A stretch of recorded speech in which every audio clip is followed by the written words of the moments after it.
Welcome to Never Rewrite. I'm Isaac Askew. And I'm Jeffrey Sherman. And today we're going to talk about recognizing when a rewrite is failing. So, Isaac, when is a rewrite failing? I mean, to me, it's the first day.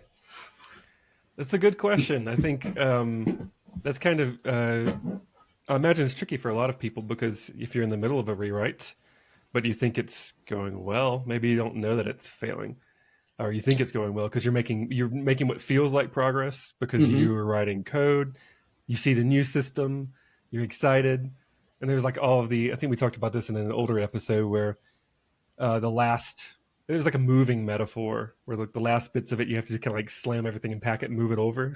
Oh, yeah, that's definitely, we've had the metaphor of like you start off, you pack everything really nicely, and then Yeah, you get rid of things as you go along, and then at the end, you just start throwing everything in a box, knowing that some of the stuff you're going to throw out after you paid to move it because you just don't have time anymore to so you figure it could be. out. It's exciting right at the beginning of the rewrite. That's what Mm-hmm. is in the siren song, right? Excited because you're thinking it's gonna go really well this time, or Mm-hmm. for the first time, and you're gonna get to use all these new tools. And then I imagine at some point you realize, okay, this is taking a lot longer than we thought it was, or people were getting impatient, or this was trickier than we thought it was because we just encountered some legacy functionality that, this kind of blows our scope there. So at some Well, it point, also probably blows out your model. mhm, Yeah, to me, the first sign that things are not going well is rewrites usually start with a long period where there's no deadline, there's nothing delivered. You're building mhm, these new things, as you say, it's all new stuff. None of it's in production. Nobody has any expectations about, like, it's going to all be delivered at once or at the end. And nobody's asking about the incremental delivery or when this thing is going to be ready because it's an everything. It's an all or, very yeah, much an all or nothing kind of proposition. And so the first sign that a rewrite is failing is you're approaching that initial, whatever the initial, we're going to have this thing rewritten date is, mhm, and you don't have it all rewritten. Like that's your first big, well, but like you're not close, yeah. right? You Like at thought the you would be halfway close, mark, you're like, okay, well, we're halfway done, and or we're halfway to the deadline, and we're right? not halfway done, or even close. Right. Or if you don't even know how done you are, Mm, okay. because in my head, like one of the things I see repeatedly in rewrites is, let's say you've got a report generator. It's a common thing that gets rewritten, and it's terrible, and it's really hard to make new reports. And so you say, "Hey, we're going to rewrite the report generator," and you spend all this time lovingly handcrafting the new report generator, and it makes awesome reports, and the reports are beautiful, and you can build a new one in minutes instead of hours or days, and that's all great. But now you have to backport the existing 100 or 200,000 Right. million reports that you've written in the past that people are still using, or maybe are still using, or you discover you have no idea if they're using them, and Hmm. you have no observability into that. And so that's when you begin the slog of trying to figure. But like, if you don't know that going in, right? So you're like, oh well, it's 2/3 of the way through the project. We've built this new amazing report generator, and people are like, great. When are all the reports going to be moved over? You're like, whoa, hold on a second here. Is that more That's of just a failure of not including that in the original planning of said rewrite? yes, but it's a sign that you're now failing. Hmm. To me, you're failing day one because you've decided to do a rewrite. So True. the first sign that the rewrite is failing is that you're on a rewrite. It's a tautology. But the Excellent. to an external person, the idea of, oh, you've got this disconnect between the new system and migrating all of the things that the old system did. Yeah. Right? You've fallen into this framework building trap. Okay. So what's another sign that your rewrite's failing? You don't have any migration plan. Hmm. So current users are using the old system, the original system. You've got this new system that you think is going to solve all the problems, and it's going to be perfect. And unless there's a strangler fig in the middle somewhere, you need some kind of migration plan. And even then, you need a migration plan. Yeah. But there has to be some kind of, hey, this is what we're going to do. We're going to switch this. We're going to switch that. These things are going to happen. There's an order. And if that hasn't been thought of, and you're more than, say, a third of the way through the project, that's a big problem. Because inevitably, you're going to need support and time from other teams, and you're going to have to ask them for it. And they're going to have to schedule you in. Yeah. You can't just be like, hey, tomorrow we're flipping the switch and you need to change your endpoints. You need to talk to us over here. And the format's different. And this is kind of an interesting distinction too, but especially with my call out earlier about this being part of the original planning. If you wanted to rewrite in the when we don't, but the way we distinguish that from the thesis shipping model, or this essentially this iterating or this strangler fig pattern, is from the beginning. If you do have that migration plan that you're talking about, and you're already having those conversations with teams, then you know which parts are going to get migrated over first. You can actually break them into pieces into having like, okay, we'll strangle these endpoints, and then we have a plan with each different team on when we're going to cut over these endpoints, and we can support that seamless cutover while keeping the current system still delivering until everything's seamlessly moved. And that's your iterative pattern there. So to invert it, the first way to correctly refactor a system without falling into the rewrite trap would be to have this migration plan and these conversations with teams before you get too excited about all the other architecture aspects that the engineering mind might go to. Like, oh, we're going to have access to this and that and that. Before that, let's just talk to the teams and see if we were to break this into pieces, what is the best way to deliver it with the teams? Right. And that's one of the pieces that usually doesn't get planned out ahead of time, because if you could scope out that iterative, that incremental piece that, what are my commitments to other people and how could I fulfill them, it would push you away from a rewrite. Right. So there's a third, and we're going through the internal signs first. Like, these are the signs that you as somebody on a team doing a rewrite would notice that are problematic. So the third sign is your team morale starts dropping. So as you said, when you start a rewrite, it's fun, it's awesome, you're building this new stuff, it's greenfield, and you're doing all this great stuff, you're building all these new frameworks and all these tools, and then you get down, you've made all the decisions, like the pace will always slow down because you've made all the cool decisions, you've done all the cool new things, and now you need to grind through all of the features. Yep. All the hard work becomes very apparent. Right.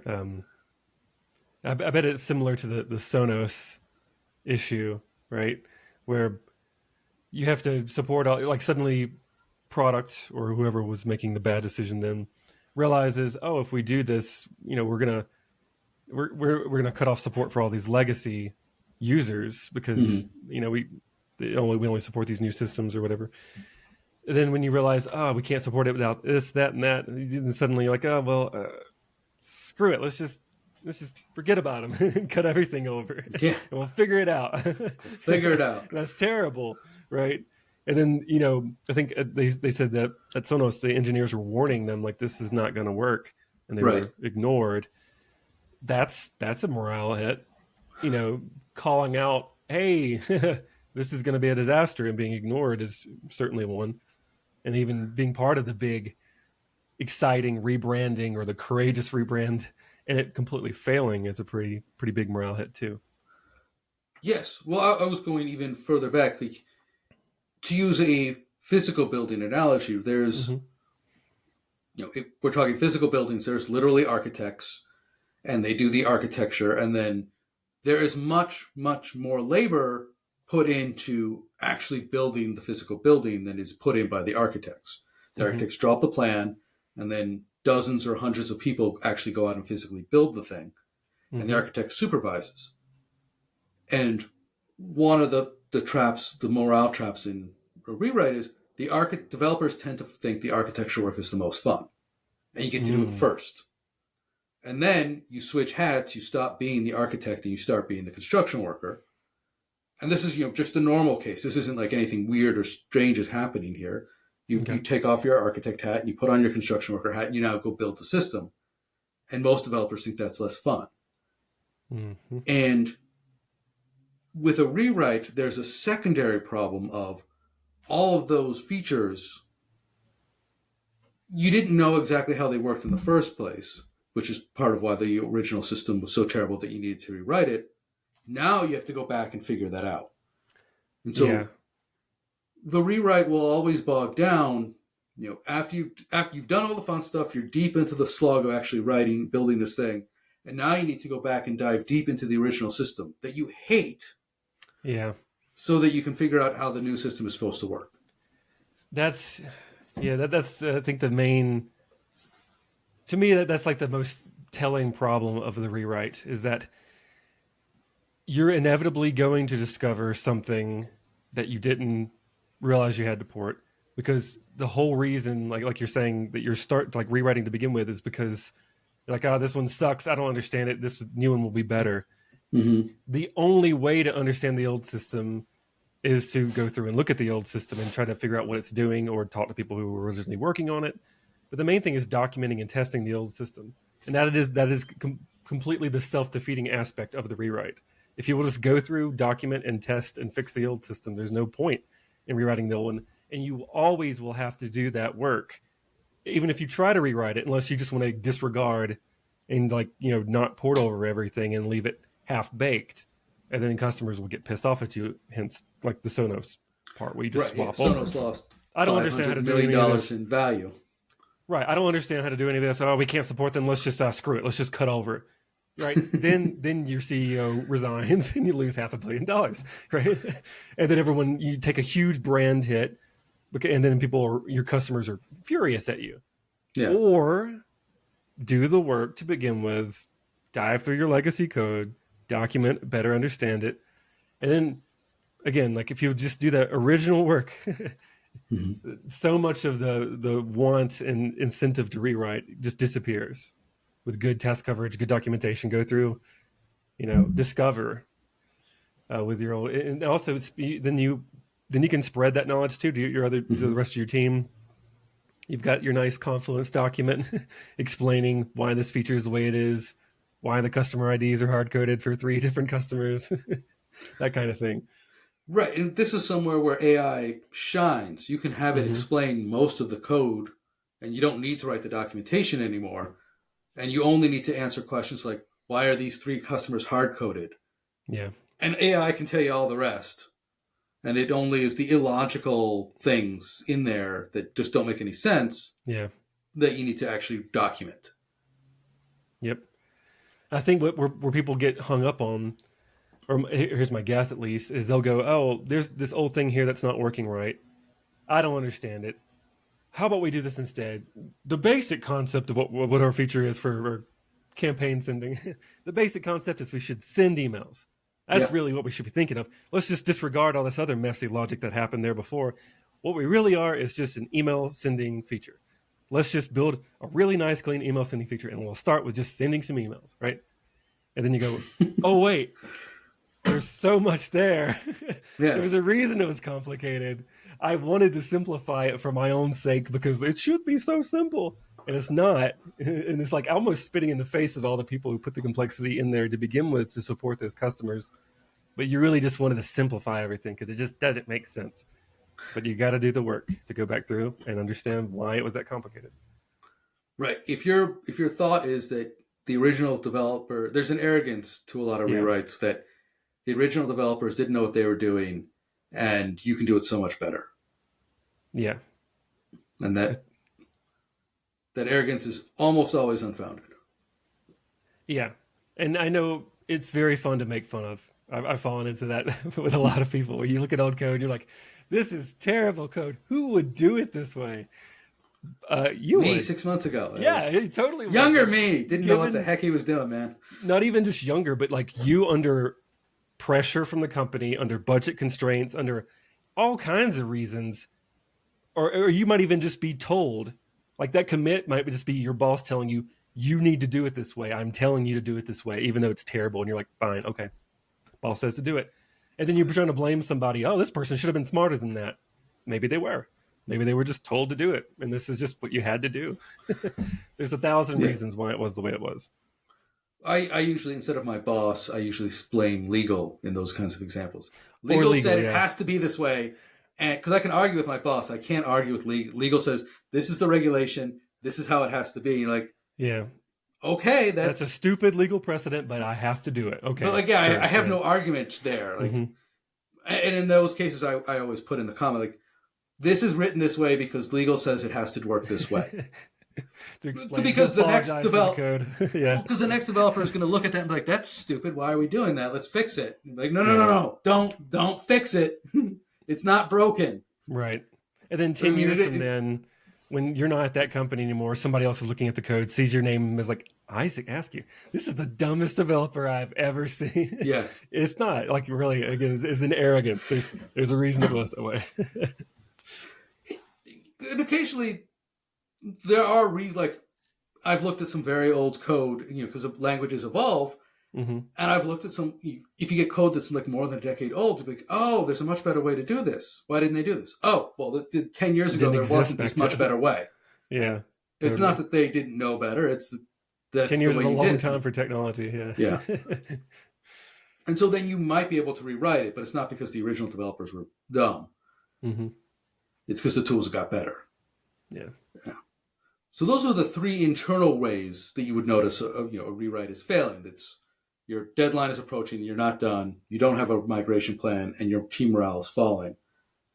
There's one big external way that you know that rewrite is failing, and that is leadership or management outside of your team starts asking for status updates.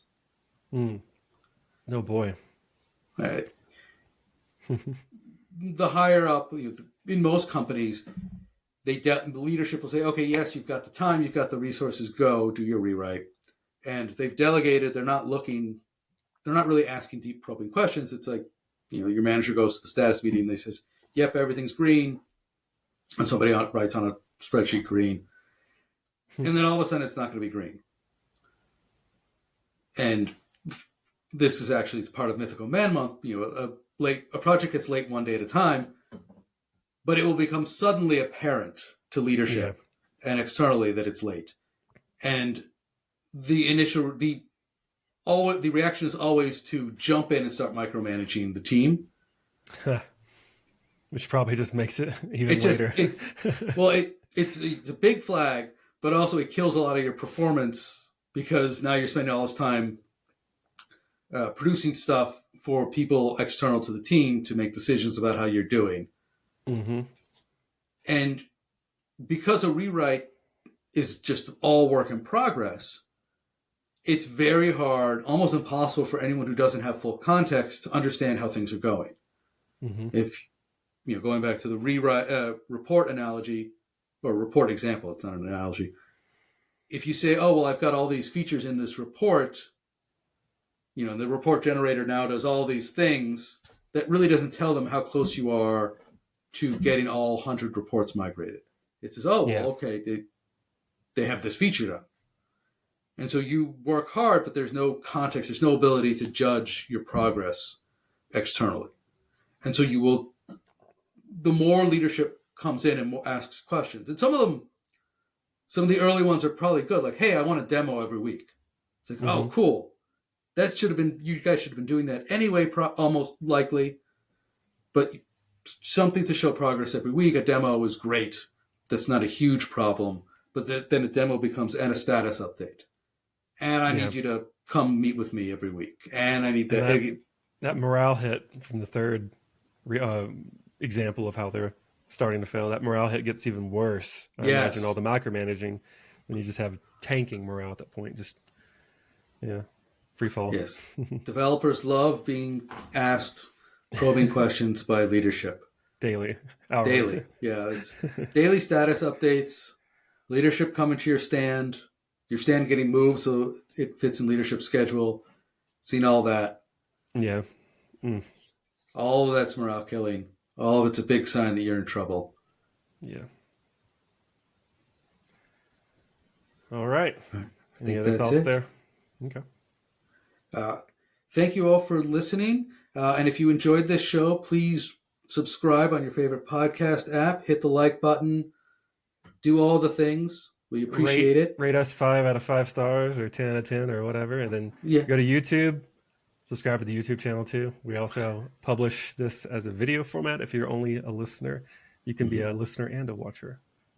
Awesome. Thank you all. I'm Jeffrey Sherman. And I'm Isaac Askew, and this is Never Rewrite.